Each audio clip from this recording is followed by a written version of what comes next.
Hey, the better rifle. Drop the gun! Oh, shit! I'm hit. I'm okay. But not gonna die. Oh, I forgot to ask. Do you want me to just use your first name only?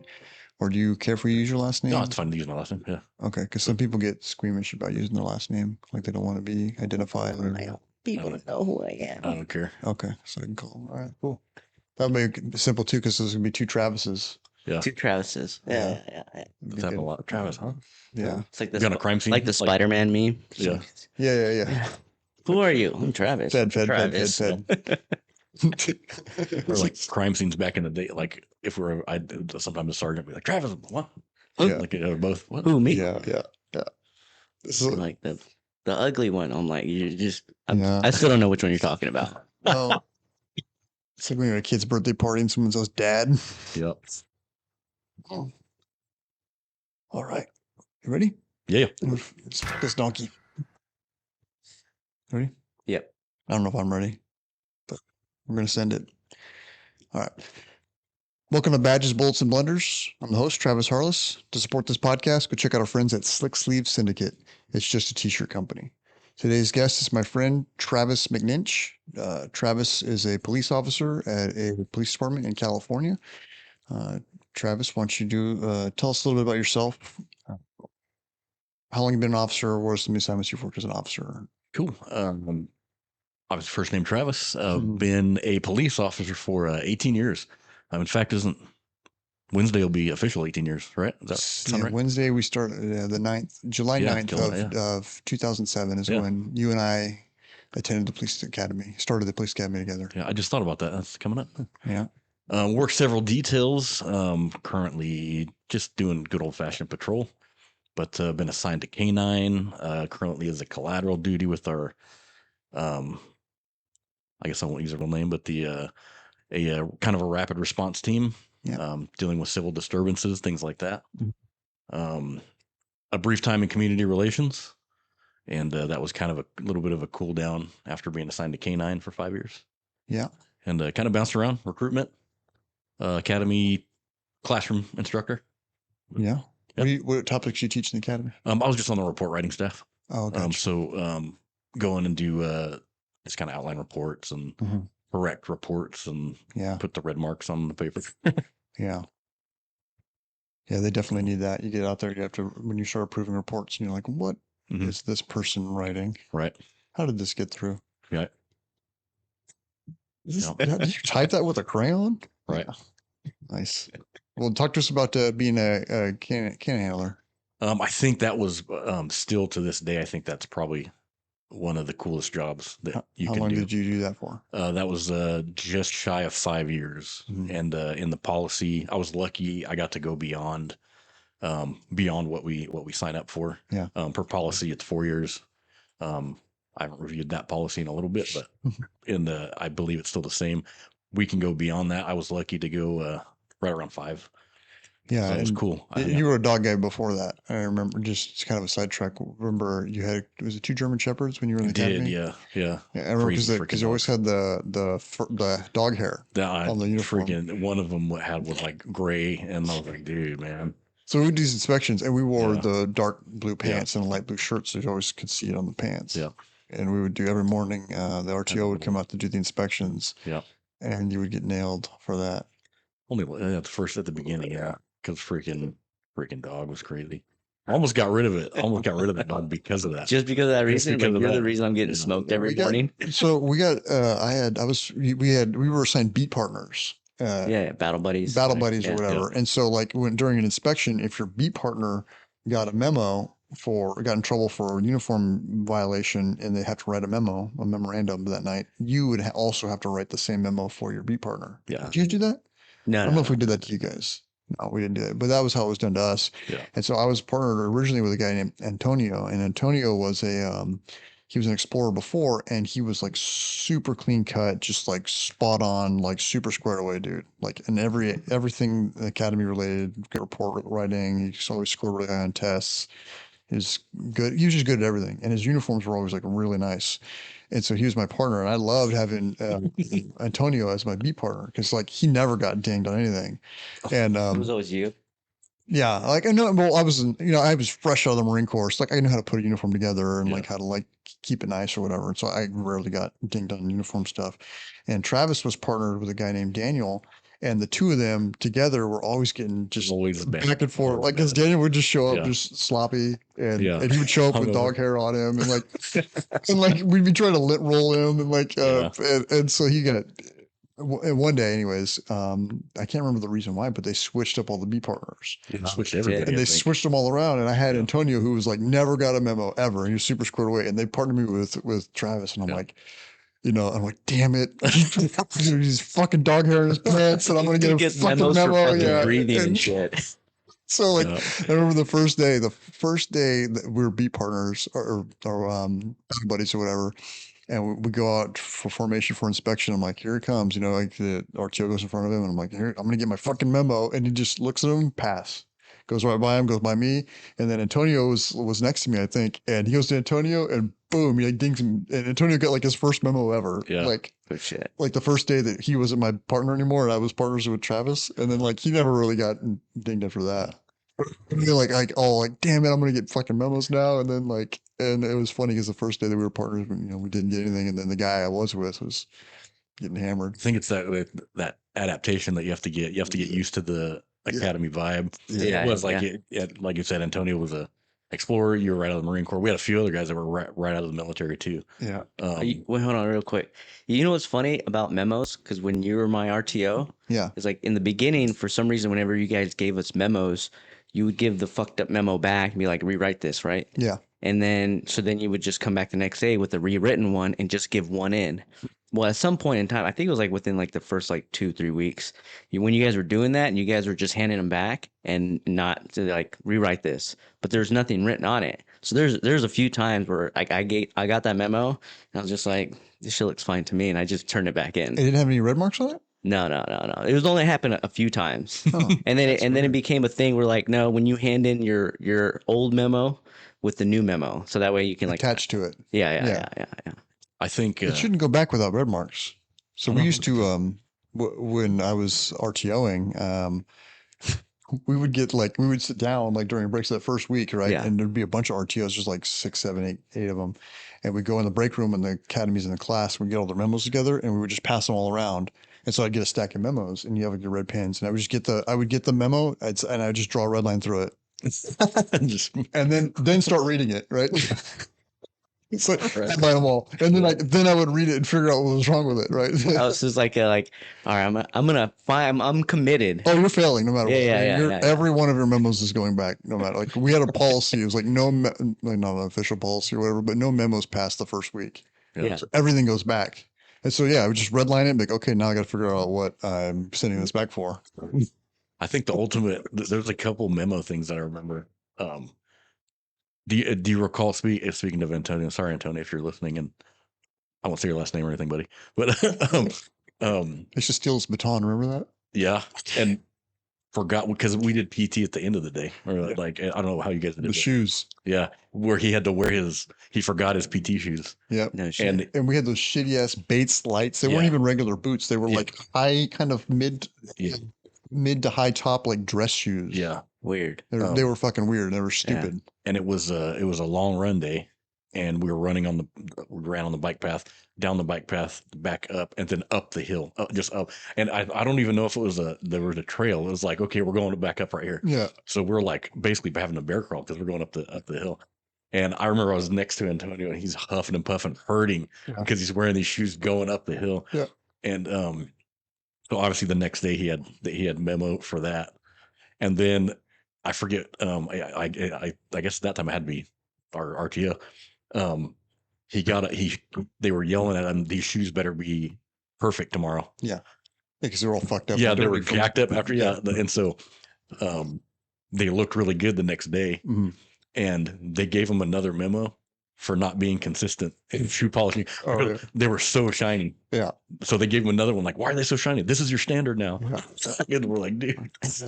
Yeah, he showed because we would run PT in the afternoon, so we were in our uniform all day, and then you Yeah. go change over. We come out, and we all come out in our PT gear, Yeah, in our right. regular running shoes or whatever. And he comes out wearing those because he didn't Right. fuck out his running shoes. So he's wearing his Bates lights, and everybody's like sweating it, and they're all stressed out. Like, oh, we're gonna get trash. We're just trying. Right.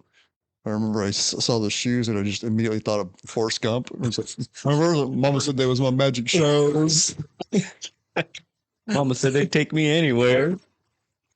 because they look like Forrest Gump shoes. Yeah. I'd have to say that this dude was class clown Yeah. for sure. And it was rough. I was actually just telling Brooke that the other day. He was good at everything Yeah. in the academy, Mm. right?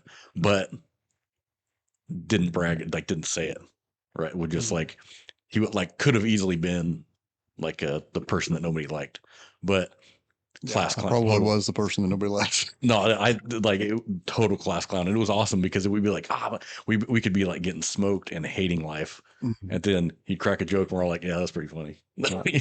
Yeah, It's pretty good. Yeah, it was good. that Comic relief. we got fucked up. Remember the skipping? Yep. Oh yeah, I fucked us real good. So We're we're skipping. yeah, Yeah. You're not allowed to skip in a parking lot. just trying to lighten it up. It was a rough day. I don't know, but we were saying we do PT at the end, and we're at BC, so we're up on that soccer field on the Haley Street side, and just like did you guys probably had like the 999 run? Yeah. So we head to the fence, right? Same thing, it's basically the same thing, and we take off on this long run. We're all sprinting, and we're far. Like I didn't even think they could see us. Like the PT staff, Hmm. and Travis starts joking around, trying to lighten the mood. Kind of starts skipping, like, "Come on, guys!" It's a bad move. Yeah, and they saw it. The PT staff. Old cotton. So the PT staff Yeah. was in the front. They were running in the front, and the class was running behind them. Yeah. And so I thought I was making fun of the run, and I started skipping because Mhm. like we had slowed to a pace to where like you weren't going very fast anymore. Yeah. And so I was because I was a cocky little shit, right? Like total, just whatever. I wouldn't have never guessed that. Yeah, I was not a good attitude or whatever. Cocky little shit. So I start skipping because they're all out front. They can't see it. And I was just the class back there. Well, unbeknownst to me, the Academy RTO was at the back of the formation. I didn't know he was back there. And so he sees me skipping, and then it was over after that. Yeah. that was smoke, and We we came back the next week, and our PT session was we just skipped yeah for The whole- PT. So which if you skip for like a mile or whatever, like dude, that fucks your calves up. yeah Oh yeah, that makes Oh, sense, yeah. huh? Yeah. It's- yeah, and I think that even the rest of that day, everywhere we had to go, Yeah, we had to skip. Skip around Yeah, we had to skip the whole academy. because of me. Yeah. That was a good one. Yeah, I fucked us pretty good. That's pretty funny though. Got security called on us at EVOC, right? Did we? Yeah, Oh yeah, that happened too. yeah, I think I've talked about that before about Daniel. We were talking about Daniel, yeah. his old beat partner, Uh-huh. and when he smashed all the cones on the accident avoidance. Oh yeah. Oh yeah. I thought he was gonna hit me because I was in the line right. Mhm. Because on that one we go and red light, green light, then you flip a U-turn and you go back and get in the line. Yeah. And he was going, and I was barely. He was just floored it, and I saw him coming. I'm like, I need to hurry up and turn. Yes. He's gonna hit me. But Yeah, we'll talk about that. Just smashed all the cones, huh? yeah, Shoot. So you were talking about canine stuff, Mhm. and then we kind of went off the rails and interrupting you about dog hair on the pants. yeah, yeah. And then you when you're in the canine unit, that's just expected. It's funny because you're always covered in dog hair Yeah. and slobber on your shoes Yeah. because you have your dog with you and they're playing with a toy or looking for somebody. Yeah. But it was cool. I was fortunate when I went to canine. Two of our captains at that time had written a grant, and so we got two dogs, myself and another officer. We're the two new incoming, and we're already going, and we find out that these are part of the grant was that they're explosive detection. Mhm. And I thought it was awesome. And these two captains were kind of like, okay, you guys are it. I was already kind of the next up. It was, I tested, and then 1 year later I got in. Mhm. But that whole time I was going as an agitator and going to trainings and things like that.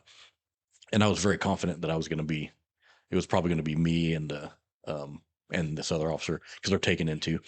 Then we find out they're explosive dogs, and it was kind of a lot of pressure because these two captains, they're all retired now, but they're like, okay, you guys are it. Mhm. Don't screw it up. Yeah.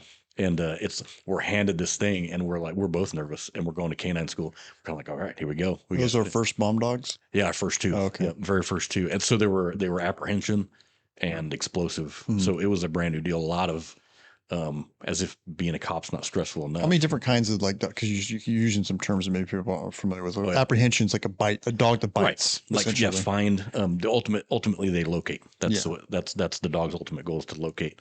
Yeah. And when needed, apprehension. Yeah, And that then- means they're going to grab the bad guy. And So that's like when most people think of a canine, that's kind of what they have in mind. Is like that dog that does searches and Right. will bite, if necessary, yeah, if whatever. necessary. Yeah, But then they're usually dual trained, so they don't Mhm. just do that. But prior to your dog, they were all apprehension and narcotics, right? right. And then, so what do those ones? What do those dogs do? The Apprehension, narcotics. Like what are they? What specifically when it's like a narcotics dog? Like, what is it doing? they're doing it's in the patrol capacity. They're still doing the same thing. They can find Mhm. and locate the bad guy. Narcotics wise, a lot of vehicle searches, Mhm. Building searches, things like that. Yeah, and then there's a different different narcotics dogs that specialize to do only narcotics, right? Right. Yeah, and that's not usually those aren't like the shepherds and the Malinois. Yeah. Normally we use a like a Labrador. Uh-huh. I don't think we have any right now. No, I don't think so. We have before, even in the past few years. I think we might have had a different dog. Mhm. And even I think we had even had like a dog from the SPCA one time, a Yeah. little tiny thing that one of our you probably don't talk about, but he So was those a dogs detective. don't do any apprehension. They don't Right. do any biting. You're not getting bit by a lab. Right. Yeah. Yeah. But it was an experience going through the bomb stuff.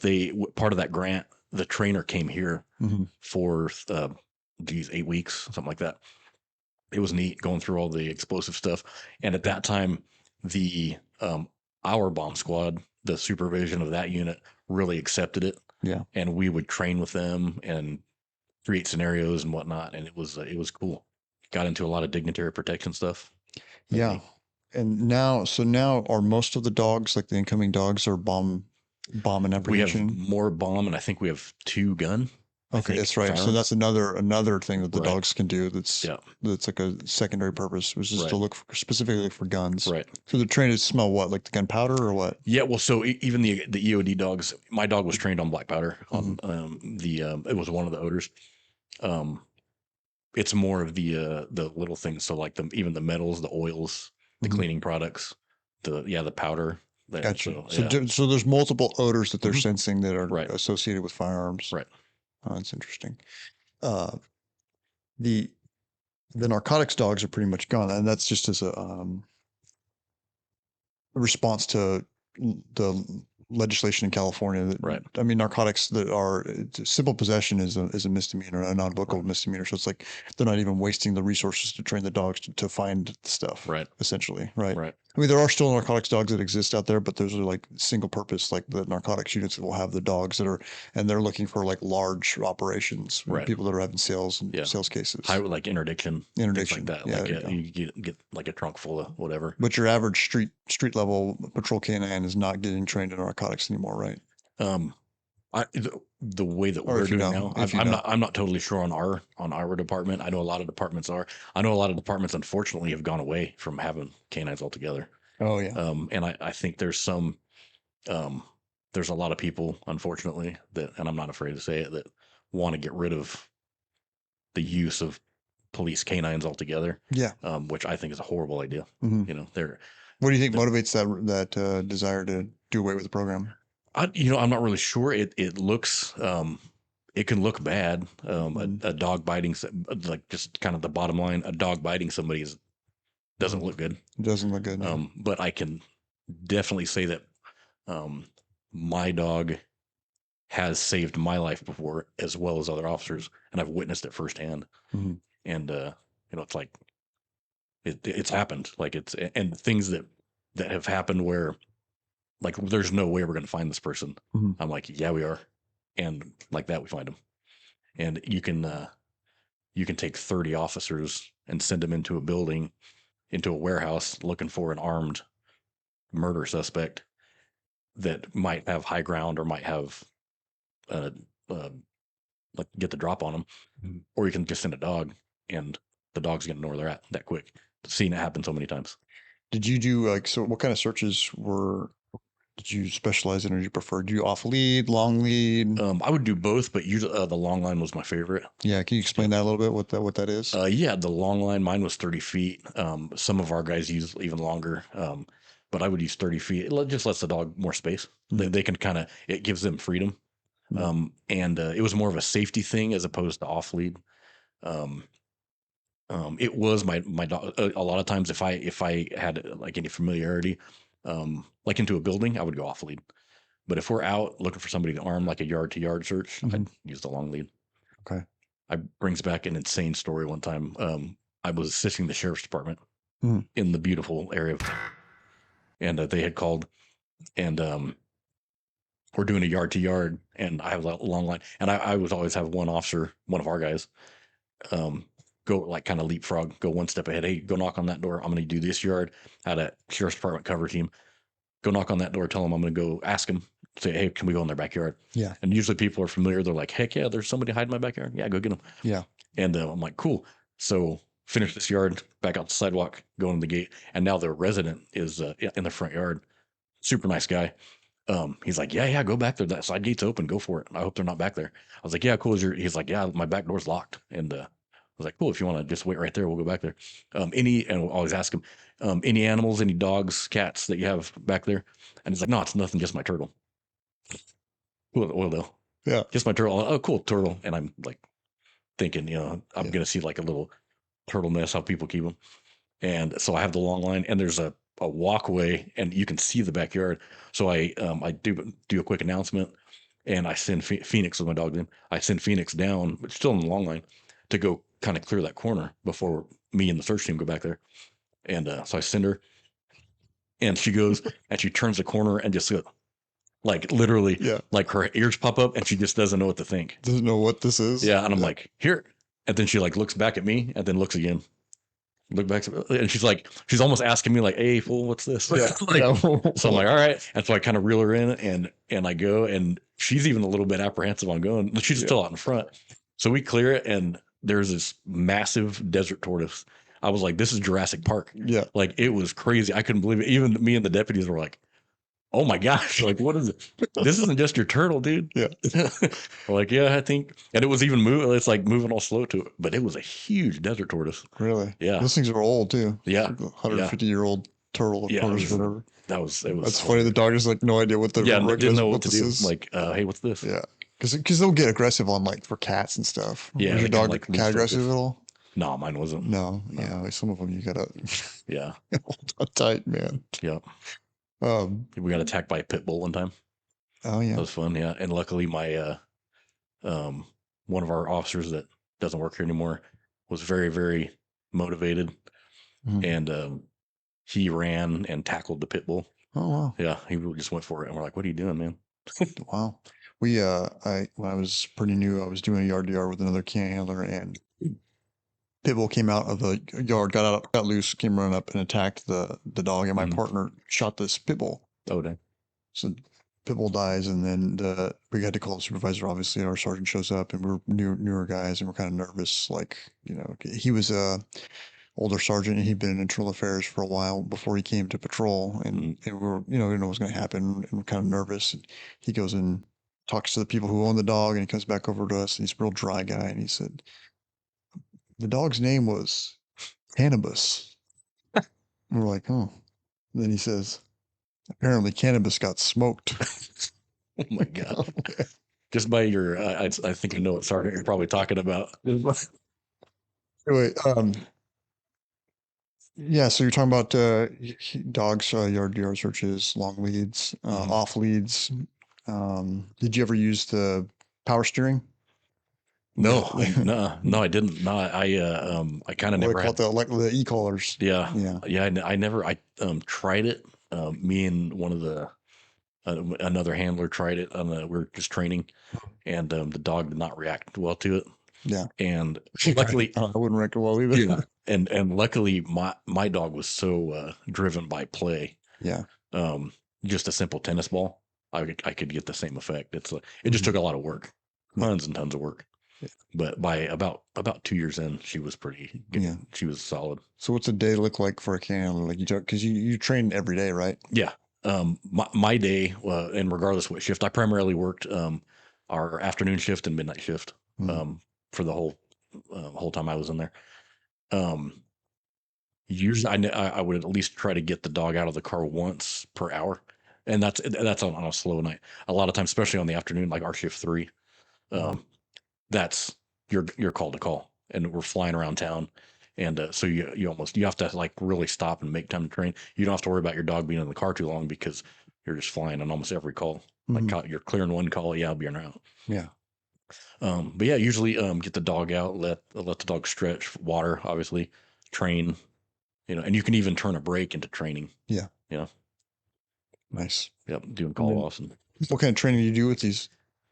I was big on, I tried to do a lot of obedience type stuff, but in a good way, in a positive way, because it helps in a call when things go bad, and you need to call your dog back to you. Yeah. Just a simple here. And it was actually, I was lucky. The 2 canine supervisors I had, they came up with that idea, like some things that we would do every single day, and it worked. It was Yeah. great. You talk about recalling him, or Noe, who I've tried to get to come on. He's not going to come on, so I'll just tell it for him. His dog. He's had a burglary at a restaurant, like late night after hours is closed. Guy breaks in there, and they're clearing the kitchen, and the suspect, they get him contained back in like one of the freezers, and they send the dog, and the dog's on its search or whatever, and it goes back in there, and it's quiet. And he's confident that the suspect was back there, and it's quiet. Usually, you see a canine deployment, it's not a quiet event, Right? And there's like no noise is happening, and he's worried like something's happening to the dog, so he's getting kind of fearful. And when he goes in there after the dog to recover it, he the suspect, I'll kind of back up. The suspect's hiding in this fridge or freezer, and Smart heads up, knows the dog's coming, grabs a huge pork shoulder. Oh my God. And the dog is inbound at the suspect, tosses in the pork shoulder. The dog gets a hold of that and is just not interested at all in trying to get the suspect anymore. So he comes around the corner, and the dog is just going to town on this pork shoulder. Wow. Was he biting it, or was he just eating it? Yeah, like biting it, just working, going to work on this thing. Going to town. Yeah. Wow. It's pretty smart. I was a lot of times we'll go train at the fairgrounds. Yeah. And I don't know, I should have maybe thought about this prior, but I would also give the dog a break out there. Drive in, put the gate code, and go in the big field, off lead, and chuck the ball and everything. And so the fair had just left, the actual Kern County Fair. This is like on a Monday or Tuesday. The fair had closed down on Sunday, and everything was gone. It was empty again. And I chucked the ball, and she stops. Like, doesn't even, I'm like, that never happens. And then she just lays down, and there had been like a couple corn dogs on the ground. I'm like, that's gross. That's like 2-day-old corn dog. Yeah. She decides to stop and start eating some corn dogs. I'm like, dude, that's gross. Yeah. Diarrhea in your car now. Oh, damn. Yeah.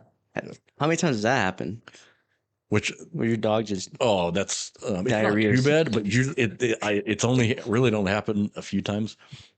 She would like throw up sometimes, especially after pursuit. Yeah. Oh, And yeah. if That we're makes in sense. pursuit, she's like, Because you can't like strap them up yeah, to a they're just seatbelt. flying. Was she a Malinois? Yeah. Oh, okay. So Yeah. did she shit in bushes? You know what? Yeah.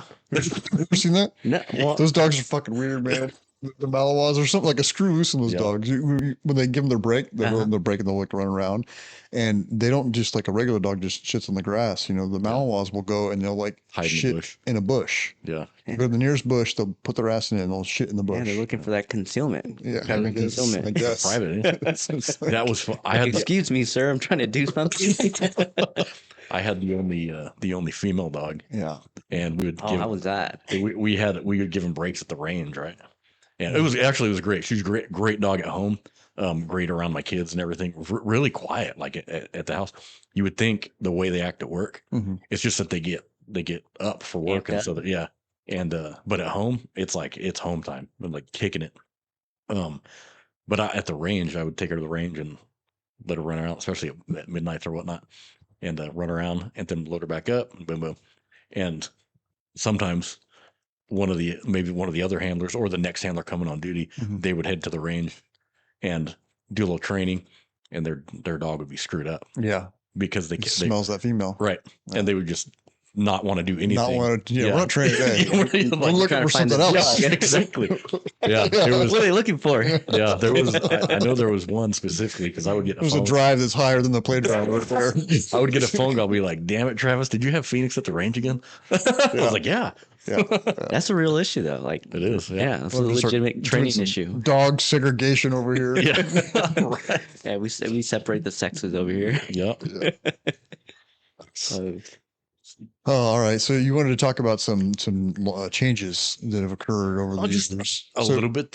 we're Okay. coming up on 20 years of Yep. time now, and there's been some things that are different.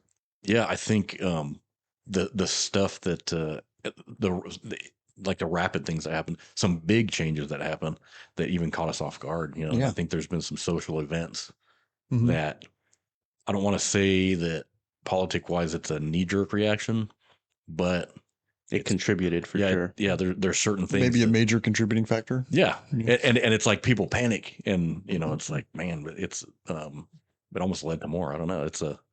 It's crazy to see, and I even when I have a trainee now, the way that their thought process works, Mhm. and I look back because I was mid-20s when I started, Yeah.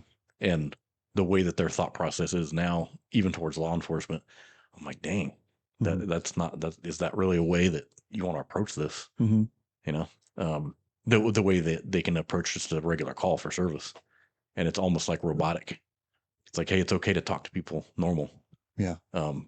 Because not everybody's a cop. You know what I mean? Yeah. You're talking to somebody on probably their worst day. They may have never either they talk to the cops every single day, or they never have, and it's almost like TV. You know what I mean? Mhm. Or a video game. I had a sergeant not long ago that does a lot of the backgrounds and things like that, and he says interviewing some of the incoming people now. It's almost like they live in a video game world. Mhm. Like So you're seeing changes on the people that are coming into. Yeah, that but profession. I think what's happened over with the protests and everything, and the some bad decisions that cops have made has affected. Yeah. That caused major change, and some of it's a shock. You know what I mean? What kind of changes are you seeing? Like a timidity or? Yeah, there could be that, and I think I think one positive thing that comes out is the training that we get now. Hmm. A lot of these things that have happened with the riots and bad decisions that the cops in other states have made leads to us getting a lot more training. Mhm. You know, I think from like when we started, I think the training that we would get, let's say annually, now is a whole lot more. You know, Yeah. yeah, and I think it's a result of some of these things that have happened. I can see that. Yeah.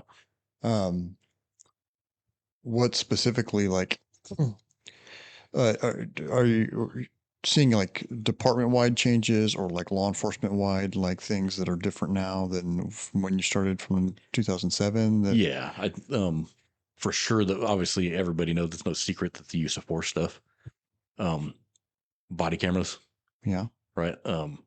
But the use of force policies that change so rapidly, and not saying like I was never, I use force as we're trained, Yeah, when it's course. necessary, but policies that change so fast, Mhm. like hey, well, like okay, we could do this, now we can't do this, Mhm. now we can't do this, now you have to do these 10 things before you do this thing. You know what I mean? Hmm. The stuff like that. It's Yeah, like the carotid. Can't use the Correct, carotid. Yeah, Yeah. no more carotid. yeah, Yeah. and even one of the biggest Carotid neck restraint, right. Yeah. which is a dumb name, by the way. Sorry. Can we talk bad about it now that we're not allowed to do it?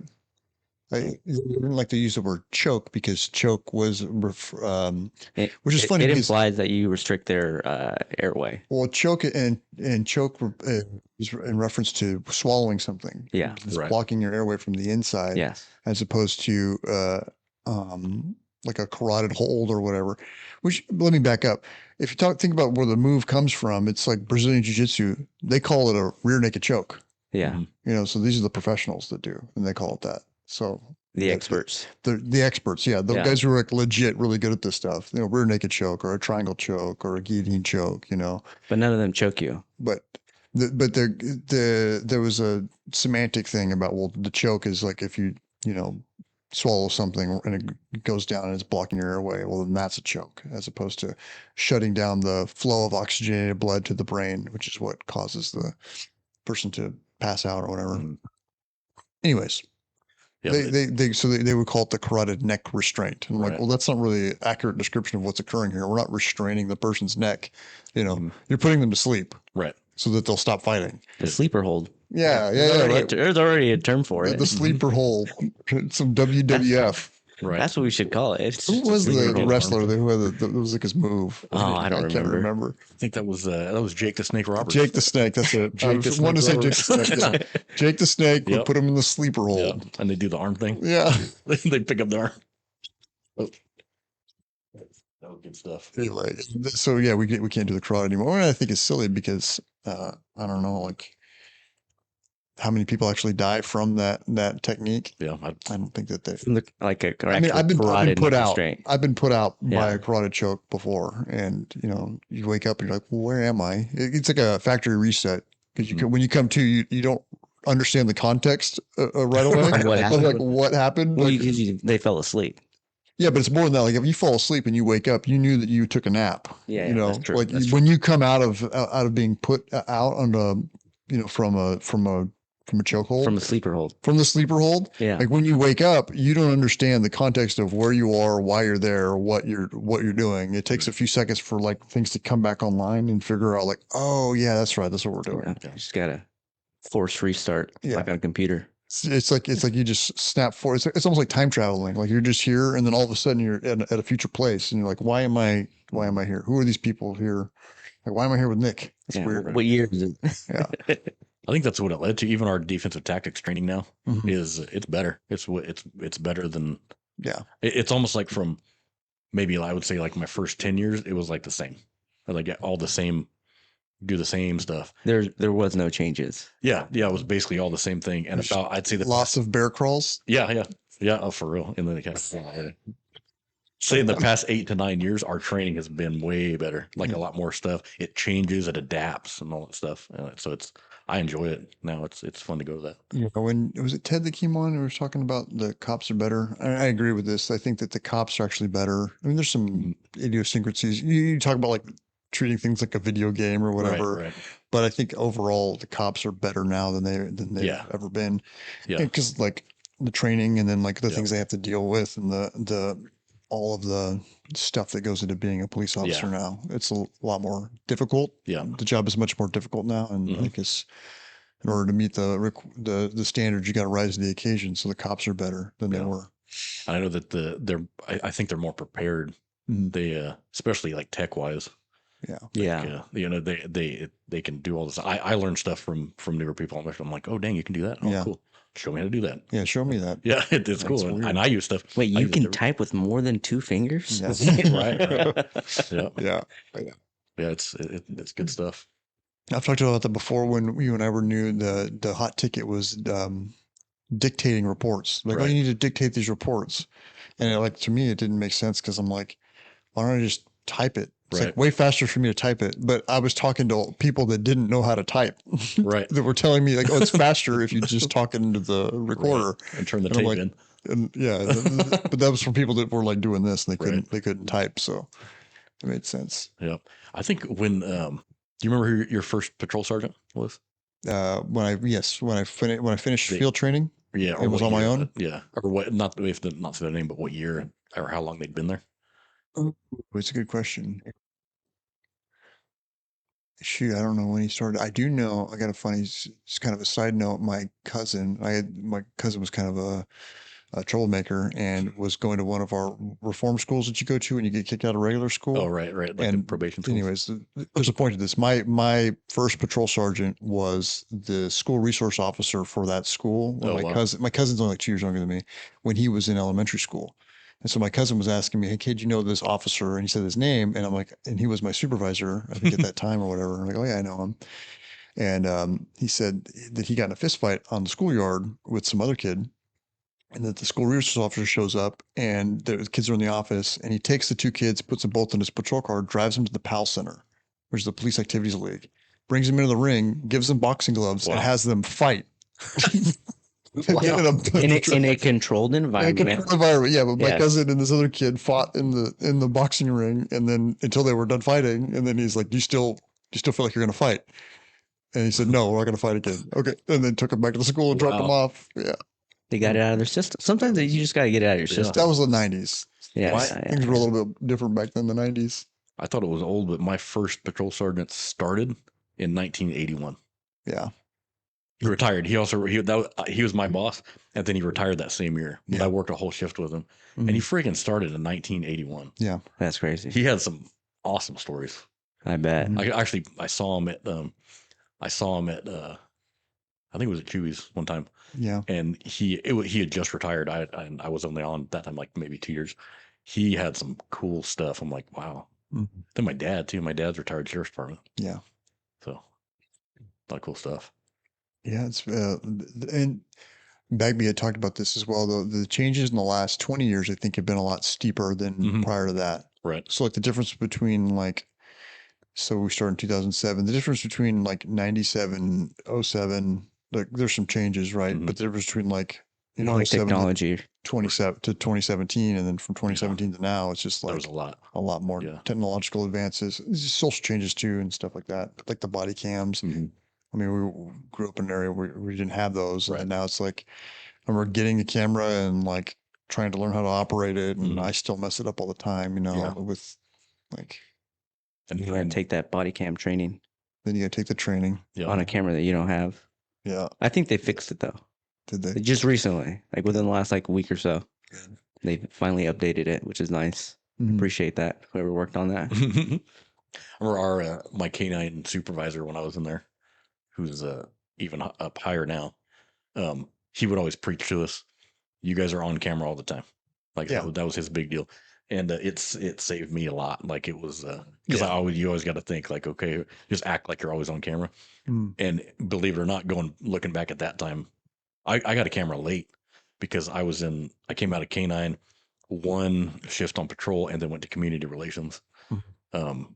And so those of us in there, they were still getting issued, the cameras were, Mhm. and so we were like the last four to get them because they're like, well, You guys don't really need them. yeah, Yeah, you guys are- the patrol officers need them before the Yeah. community relations folks need a Yeah. camera. And then when that was a cool gig too, community relations. I think that would resulted in from being in canine and doing all the demos, Mhm. because a lot of the canine demos, community relations supervisors and whatnot are out there, and so I got to know all of them, and like I guess like all the Just easy transition for you. yeah. So and they kind of mentioned, hey, have you ever thought about doing it? I'm like, sure, why not? And threw in a memo for that and did it, but COVID ended that. Yeah. When COVID hit, they were just like, I told there was four of us in there at that time because they were going through a transition. They were like, hey, we need to put some people in there in that unit that have kind of moved around the department. So we had two SWAT guys, Mm.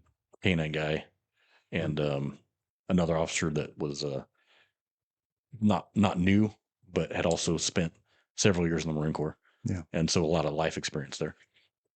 And it was good. It was going good, everything. And then COVID hit. And I told them, like, you guys know they're booting us out of here, right? Yeah. We're all going back to the street. Yeah.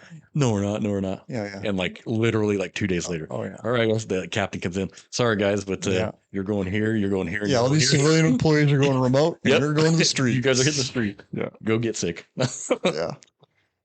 COVID Yeah. was a wild time. Yeah. What about academy level changes? So do you still do the report writing stuff for the academies? No, I haven't in a while. I'm still on the staff, but no, I haven't done it in a Oh, while. okay. You see some changes there from 2007?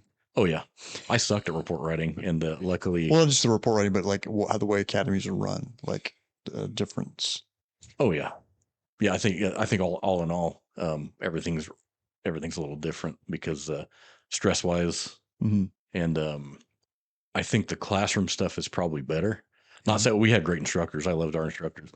Um, I think it's more their testing process now because it's only a couple tests Yeah. per academy. So it used to be there would be a learning domain. Right. You would learn it 1 or 2 in a week, and then you have a test at the end of the week about Right. that learning domain, and you either pass or fail or whatever. Yeah. And then you were allotted a certain number of remediations. I think it was like you get 4 remediations. Like you could fail up to 4 tests as long as you pass the remediation. And if you failed more than that, you would get removed. Or if you failed a remediation, you'd be removed, you'd be kicked out. But then now they do a initial and a midterm and a final. I think they only do 3 tests. Yeah. Whereas you and I probably took like 15 or something like that. Yeah, I think like basically every Friday or something like that. Most Fridays you do a test. I think now too, what I liked when I'm doing if I'm going through the PowerPoint or just doing classroom stuff, it seems like the people that are in there now, they don't hesitate to ask questions, which is good. Like a lot of times they're just like, oh, keep your head down and take notes type attitude. But I encourage, like when I'm in there teaching something, I encourage that. I'm like, hey, like those guys are the ones that are gonna smoke you. I'm here to get this stuff in your head. So raise your hand. Like if you need to ask something quick, if you need to stop me, just freaking throw your hand up. Yeah. And I see that more. Whereas, like I remember in ours, it's like it was take notes and just listen to what they're saying. You know what I mean? But yeah, it was good though. The question they're asking, so it's like do you see they're afraid to go on the breaks?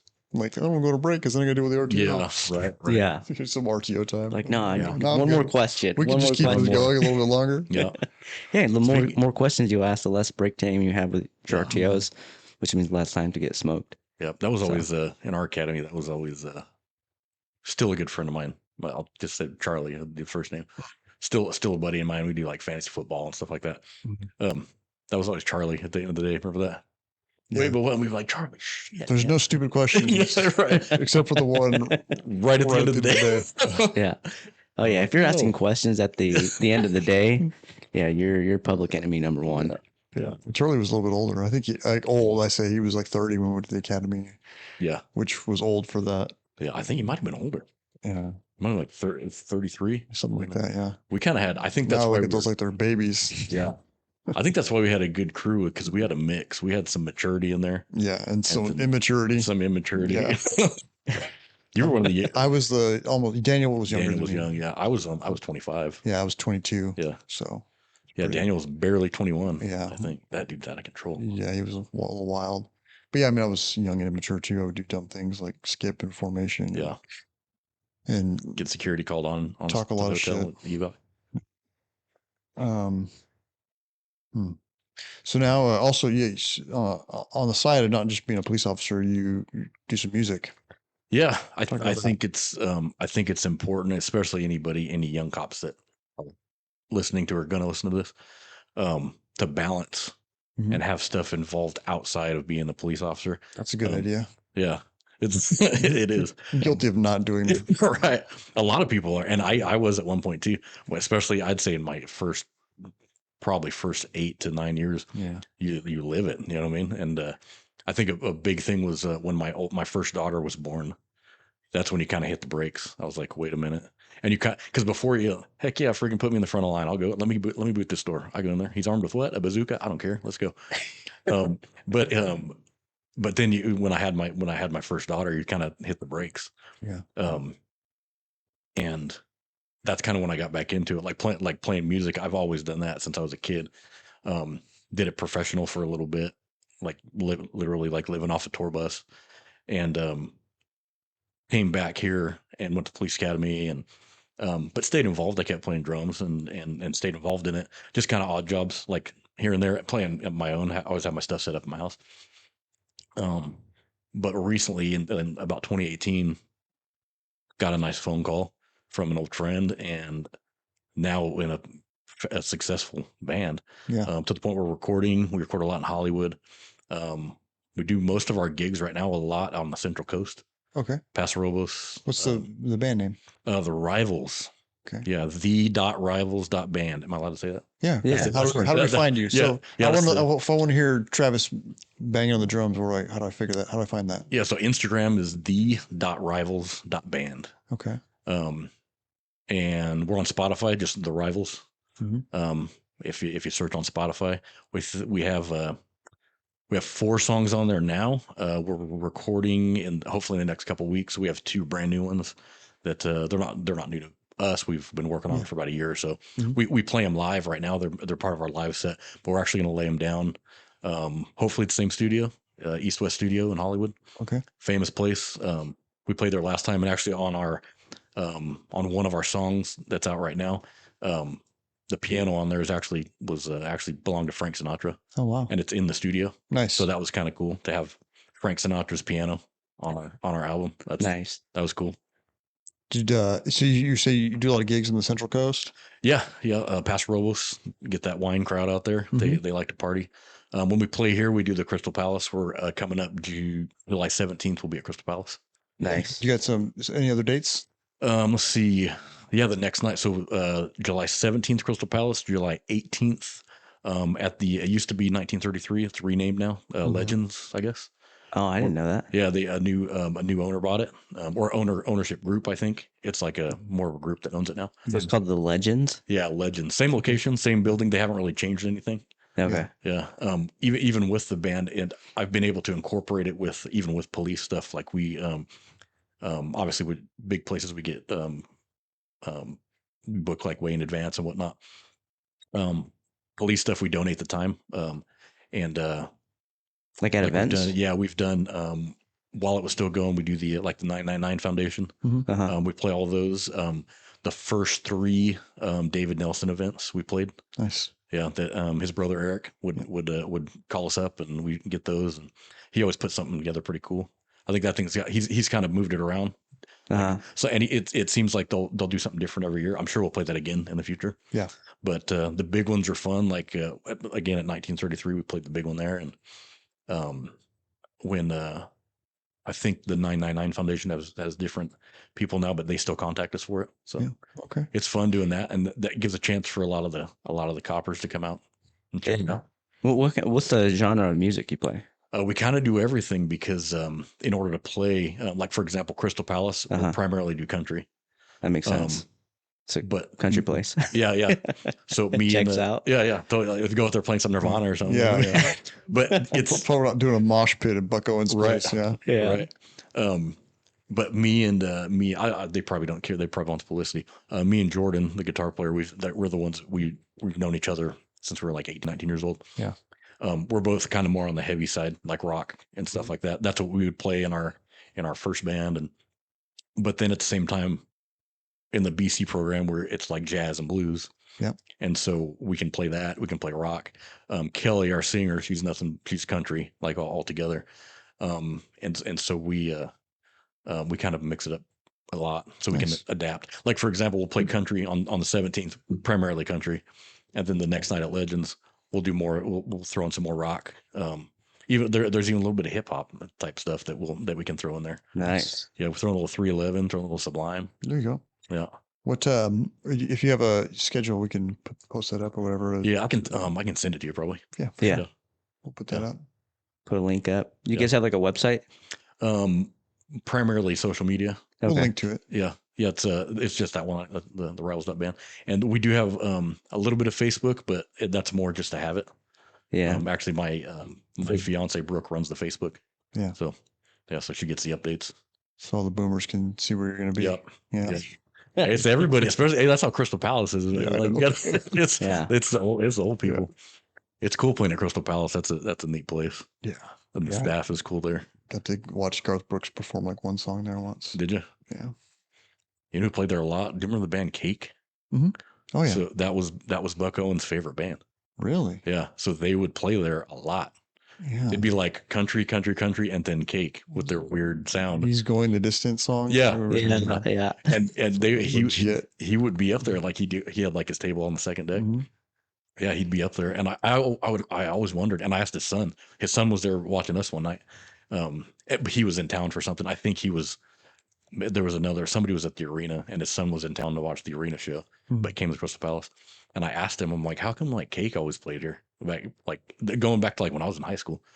He's like, no, that was my dad's like favorite band. Really? I'm like, what? That's Wild. Yeah. That's hilarious. Yeah. Nice. All right. So it's good to have a hobby. if It you're a is, yeah. cop. It take you guys know just as well that the job can tear it can break you down quite a bit, and it's important. Yeah, there's a balance because you still got to stay on top of your game, right? You got to Yeah. train, you got to stay in shape, maintain a good shot, do all your training that we're required to do, and some on your own just so you can get through every day. But then got to have your relief. You know what I mean? Yeah. Way to And, yeah, de-stress. it's and for me, smashing the drums is what does it, and even the adrenaline you get when you play for a big crowd. I That's like kind of that. it's as if we don't have enough doing this, but it's in a good way. It's like Mhm. this is gonna be cool, man. Like going out on a real big stage. We I think we Easton Corbin, country guy. Mhm. We opened for him a couple years ago. That was a big stage, good crowd, and that just walking out there it was awesome. Like this is insane. Yeah. Opened for Joe Nichols a while back. That's the most recent one at the Fox Theater, and just it was cool because where our dressing room was, um, the line to get in wrapped around, and I could see. I poked my head out, and I was like, "Oh my gosh! Like, look at all these people about to get in." I'm like, "Heck yeah, man!" I'm like, Yeah. "We don't even play for 30 minutes." Legit. Yeah, I was like, "This is cool." Nice. Yeah, Yeah, it's good to have a hobby. Yeah. And I've been guilty of not doing Yeah. that, but yeah. you're not going to make it if you're going to burn out if you Yeah. don't do something to occupy your time, and also Yeah. like having friends on the outside. Yeah. Yeah. We just Non-cop friends. non-cop. That's what I mean. Yeah. Yeah, non-cop friends. Yeah. Yeah, it's good to maintain those relationships. Yeah. Yeah, Brent Stratton had talked about that, and we had my buddy Jake on here a couple weeks ago. But yeah, it's good to maintain those relationships and Yeah. maintain those other outlets that aren't just like top everything, Mhm. because you will burn out. Yep, and I've seen it. I've had a former partner of mine that burned out. Yeah, just burn. and to the point where he can't get hired anywhere else. Yeah, So, yeah, it's tough, man. yeah. All right, Nick, you got any other questions for Travis? Nope. All right. Travis, thanks again for coming out. Yeah, definitely. talking to Thank us. you. Yeah, Yeah. man. It was a kind of a surprise. For So sure. I was like, hey, wow. Well, we're gonna do it again. Yeah. We're gonna get something else planned, so Oh, cool. we'll get that going. Yeah. All right. Thank you everyone for listening, Thank you.